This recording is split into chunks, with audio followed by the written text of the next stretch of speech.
This is BizPulse, only on Africa News Network, first fast live. My name is Cindy Mabi. Now, Indian Prime Minister Narendra Modi gave the keynote address at the opening session of the World Economic Forum. Modi outlined climate change, terrorism and protectionism as three global threats. He says that the development countries need to help poorer nations combat the effects of climate change, saying very few developed countries have backed up their claim to reduce carbon emissions. The Trump presidency is really an extreme example of political capture, or a very good example of what we call political capture, where the super rich take over the control of government and then use it for their own benefit. Our report shows that inequality is out of control globally. It shows that our broken economies are rewarding wealth and not hard work. And those are the decisions of our political and business leaders. They are making the rich get richer and the poor are trapped in poverty wages. The report shows that last year alone, 82% of the total wealth that was created was captured by the 1%. Oxfam is here to tell them that that wealth, that kind of world where people at the bottom are trapped there and the few at the top are rewarded, is a dangerous world. It's a fractured world. And according to Trade and Industry Minister Rob Davies, South Africa needs to be properly prepared and positioned to reap the benefits of the so-called Fourth Industrial Revolution. Davies is attending the World Economic Forum in Davos, and his comments come as many focus on technological advancement at the annual meeting. And Davies added that in a world with inequalities, success will need higher levels of technological literacy. And Deputy President Cyril Ramaphosa touched down at the World Economic Forum in Davos yesterday. Ramaphosa is leading a boosted high-level government, business and labor delegation at the annual meeting in Switzerland.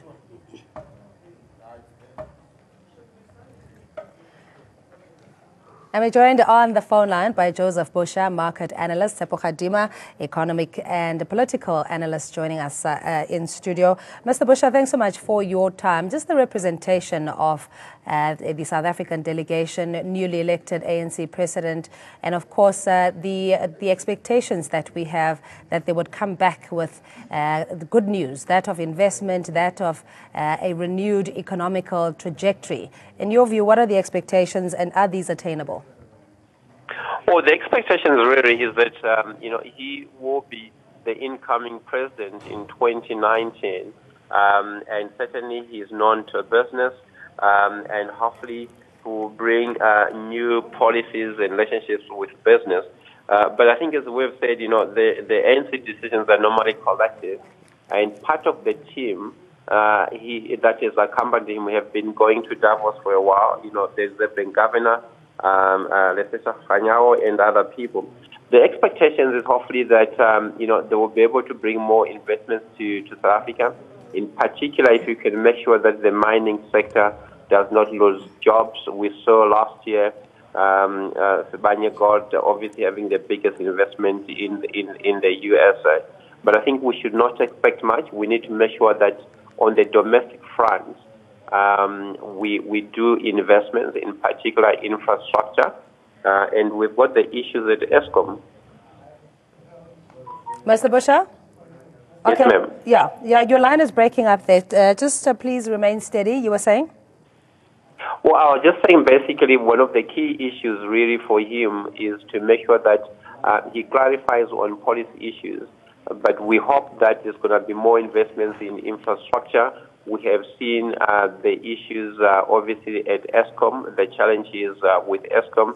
He needs to make sure that investors know that, ESCOM will be stable, or some of the main state-owned entities are stable. Yeah. And let's talk a little bit about policy uncertainty or certainty that the delegation would have to clarify in the context of South Africa being one of the most unequal countries in the world. How do you then create a shared future in such a fractured world, to use the theme of the WEF meeting this year?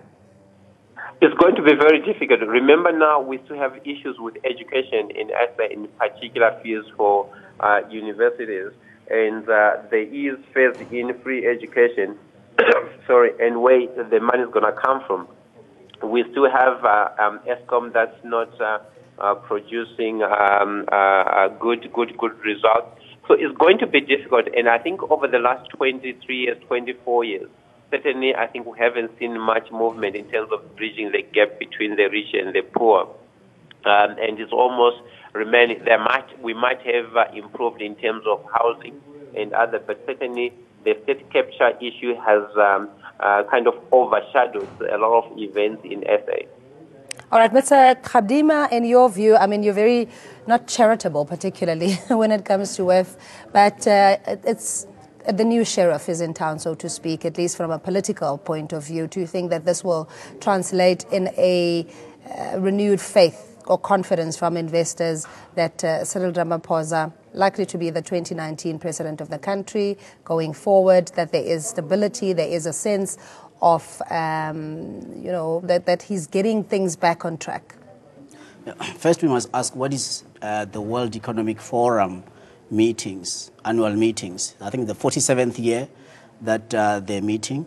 48th. 48th. Now you got to ask a second. In the last 48 years, what exactly has been the contribution of the World Economic Forum to the well-being of the world?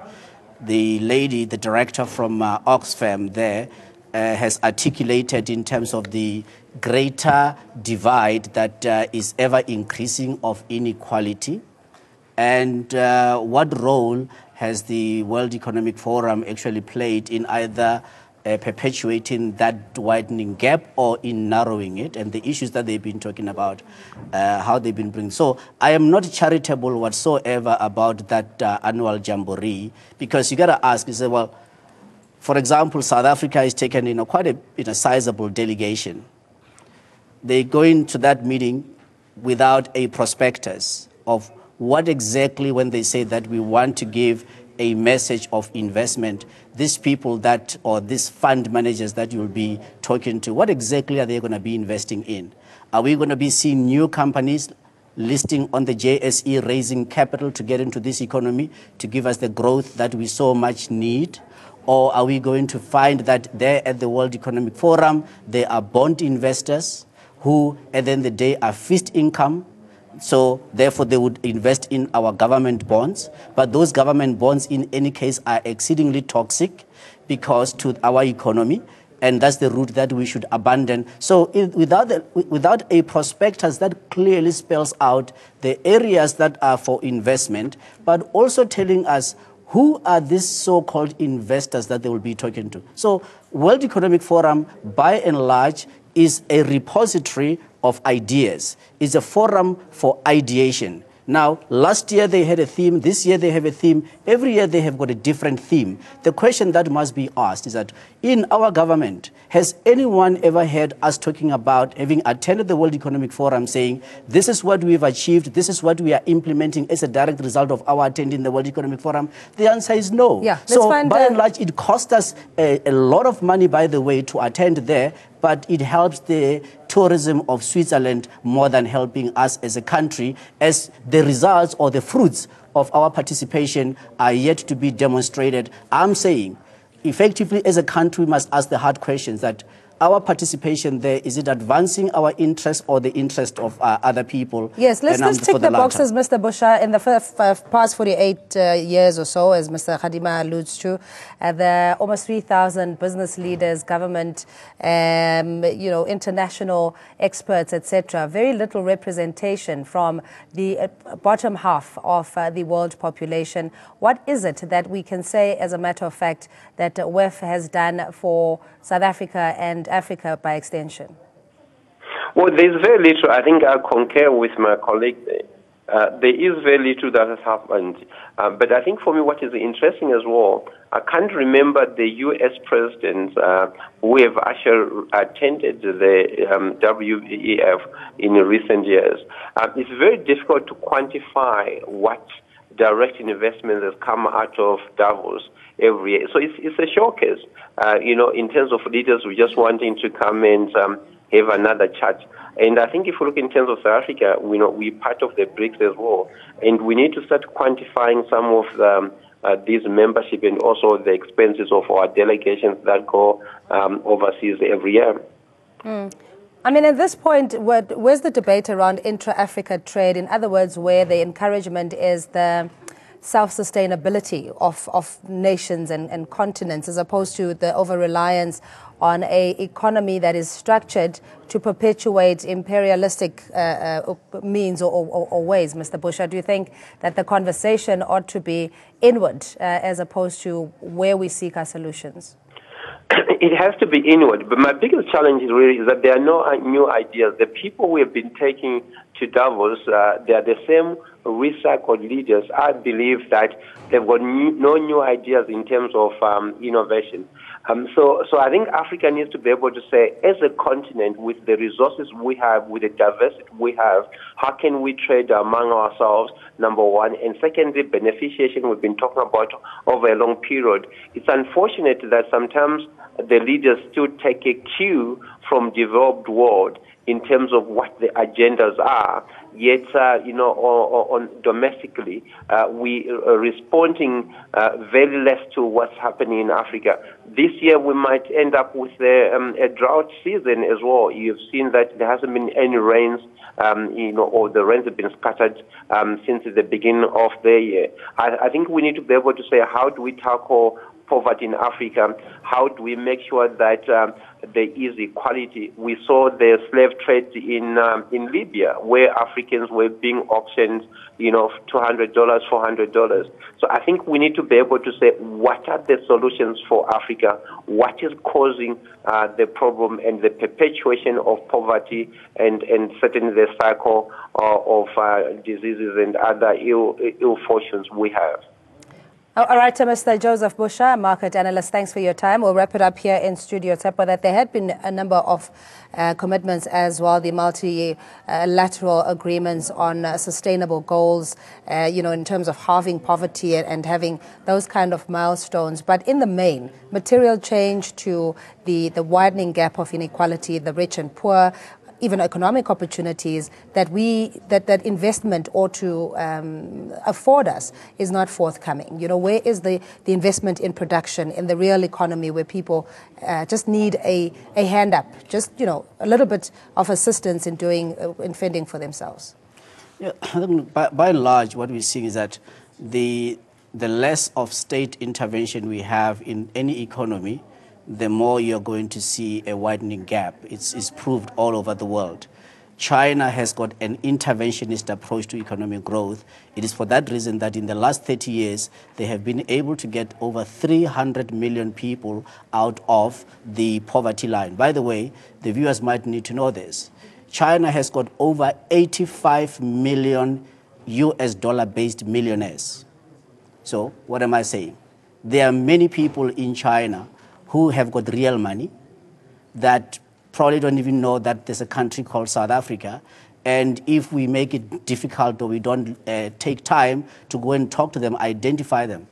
The countries such as Nigeria, for example, has got over 16,000 US dollar-based millionaires. How many of them that we are able to have to come and invest in this market? In this country alone, we've got a few that are dollar-based millionaires, not that many. Taking into account the size of the country, but we're not doing badly. But how many of them are actually investing in this economy? Are they seeing the opportunity? The answer is that not many of them, and they don't really believe what the government is saying. And how will the government bridge that? It's all about opportunity more than saying the policy rhetoric. But on the other hand, I want to reflect on this. John Nesbitt used to write books called mega trends. So you'll have mega trends in the various industries. And perhaps maybe what our government needed to have done, or the state in terms of national development policy of framework or planning, was to really follow the method as adduced by John Nesbitt, because he was able to, in all his books, mega trends, over 10 years, and say, in the next 10 years, this is where the area of opportunity is. But also advising the policymakers and the lawmakers on what are the things that they need to put in place to take advantage of that mega trend in the next 10 years.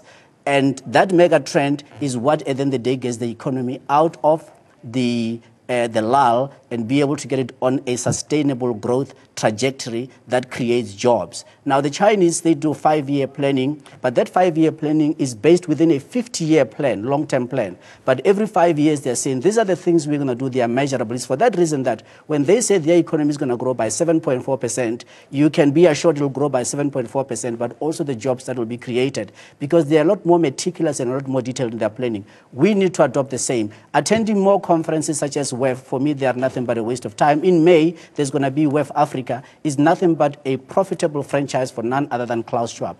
But I mean, that kind of precision that you're talking about, that competitive edge that we need as a continent, and leaders almost being in this time warp of how things have been done and the mold being set, and we're not being innovative. Do you think that the fourth industrial revolution, the preparedness that we ought to have, considering the wealth of opportunities that we have on the continent, in infrastructure, in aviation, in mining, etc., and minerals, that Africa is still lagging behind, albeit that we are at the next frontier? Yeah, mining won't give us the necessary jobs at least for another 10 years because to develop a mine, to do exploration, we're not spending any money in exploration.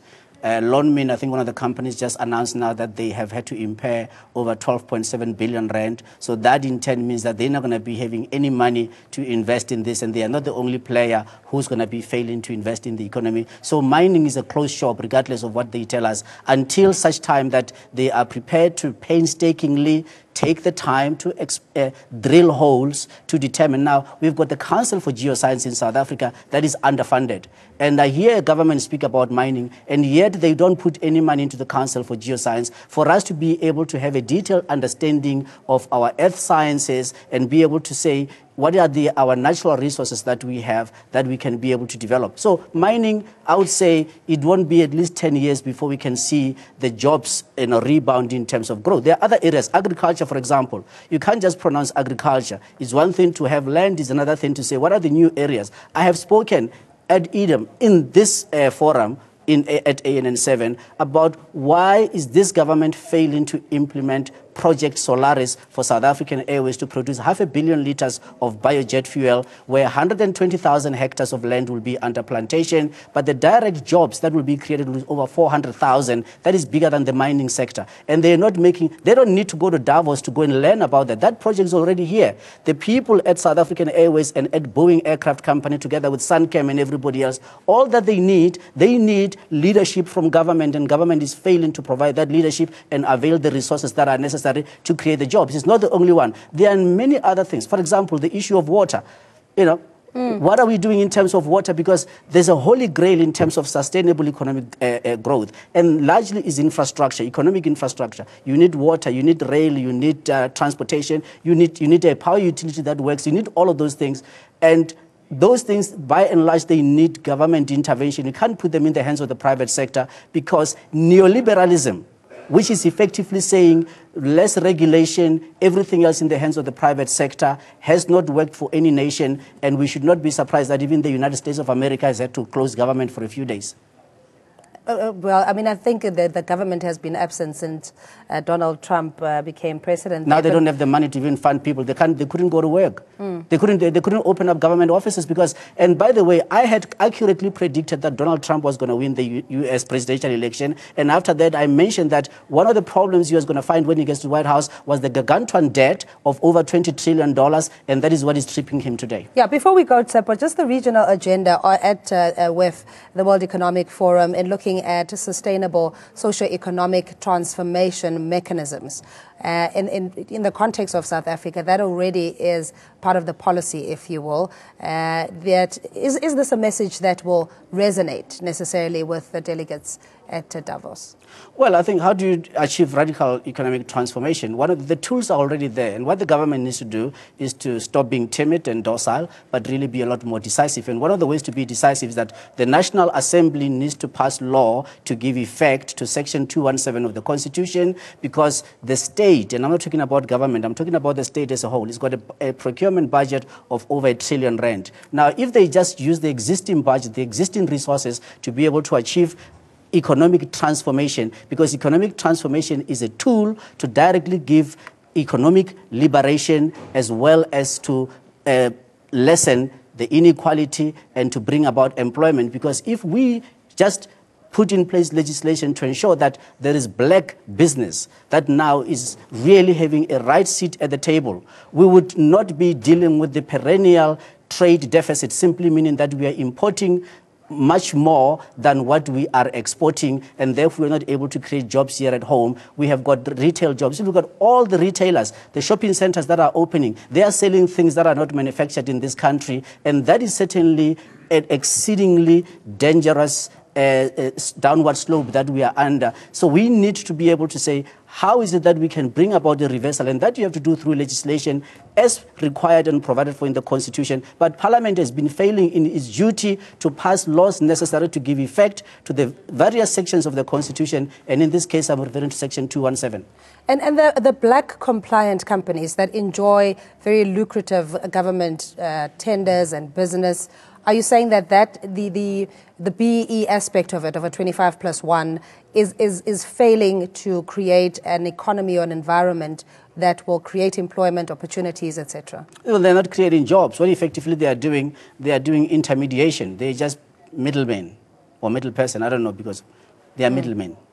And that is where the problem is. And I'm talking about an empowered company. An empowered company, in terms of our definition as a country, is not the same as a black company. And most of the one of the things that are absurd, for example, is to have Telkom, which is 38% owned by the state, owned by government, having been given an exemption not to have to comply with the requirements of PFMA, which then absolves them even from having to be buying or procuring goods and services from empowered companies. So effectively, here we have a Minister of Finance, the former Minister Pravin Gordhan, who then gave them this exemption that they don't have to worry about actually pushing a transformation agenda. Is that the same thing that we can expect will be happening at Telkom, as it has happened, by the way, in the liquid fuels market? One of the absurd things that happen is this: the liquid fuels industry, that refiners, also had been given a 10-year exemption from having to comply with the BEE charter requirements. And not only that, it has since been expanded. So what hope do we have that we can be able to develop domestic manufacturing industrial activity, which can in turn create the jobs that we need and be able to put our economy on that sustainable growth trajectory? And as I say, there are many countries that have done that we can learn from. But at some point in time, we need to learn the lesson that is taught by the taxi industry, Santago. Just simply, if you see a shopping center open, you send a taxi, you don't write a feasibility report, you don't go and visit some place for a conference to hear whether or not people will be in your taxi. So just do it. That's the Nike model, which is, by the way, the word Nike means that the Greek goddess of victory. Mm-hmm. I love how you always have the pearls of wisdom or even those punchlines at the end. Tsepo, as always, much appreciated. Thank you. Thank you indeed. Tsepo Khadima, political and economic analyst, reflecting on the delegation that South Africa sent to Davos, the World Economic Forum, with the theme, Creating a Shared Future in a Fractured World. You can continue chatting with us on social media. We'll take a quick break and take a look at the latest weather update. Don't go away.